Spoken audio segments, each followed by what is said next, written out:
اب تو قیامت تک لگا رہا ہے، یہ ایکویشن کہیں ختم نہیں ہوگی تا وقت کہ کوئی ایک کریٹر ایسا ہو جسے کسی نے نہ بنایا ہو. تو وہی تو ہے لم یلد ولم یولد. سورہ اخلاص میں ہی تو ڈیفینیشن ہے لم یلد ولم یولد. سرکار یہ آپ کو میتھ سمجھا سکتی ہے، یہ آپ کو فزکس سمجھا سکتی ہے. یہ کتنی بڑی ڈیفینیشن ہے. ہم نے بچپن میں ایسے ہی یاد کر لیا کہ نہ اس کا کوئی باپ ہے نہ کوئی بیٹا.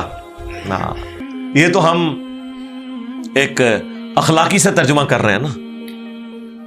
تو ایکچوئل ترجمہ ہے کہ نہ وہ خود کسی سے نکلا ہے نہ اس سے کوئی نکلا ہے، وہ ہمیشہ سے ہے.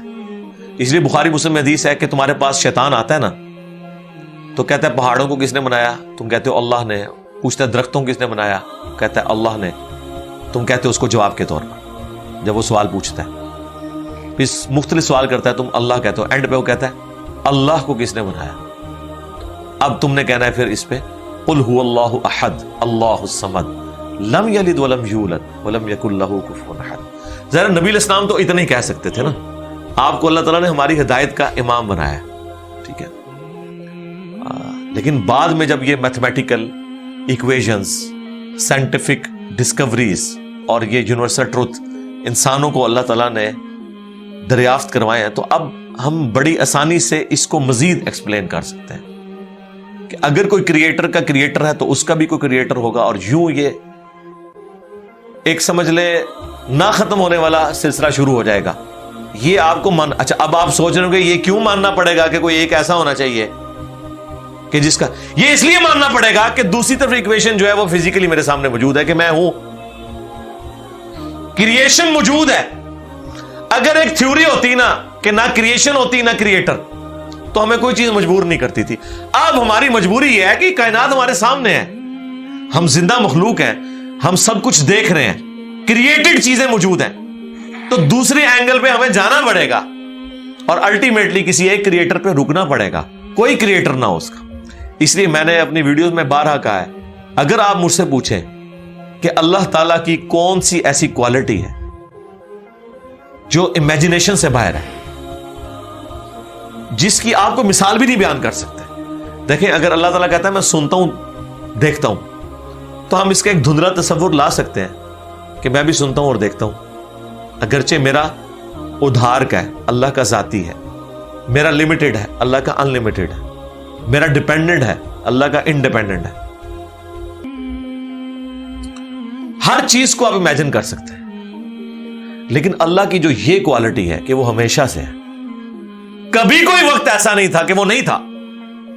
یہ ایک ایسا اندھا کنواں ہے، یہ وہ کانسیپٹ ہے کہ جس میں آپ غرق بھی ہو جائیں آپ کو اس کا کوئی سرا نہیں پکڑائی دے گا، ٹھیک ہے. اور یہ اللہ کی ایسی کوالٹی ہے. بہرحال یہ کوالٹی تو ہم اللہ کے ساتھ شیئر نہیں کر سکتے، لیکن جو اس کی دوسری کوالٹی ہے کہ وہ ہمیشہ کے لیے ہے، اس نے دیکھیں آپ کو شیئر کر لیا ہے اپنے ساتھ. خالق اور مخلوق کے فرق کے ساتھ ہمیشہ کی زندگی اس نے جنت میں آپ کا مقدر کر دی ہے.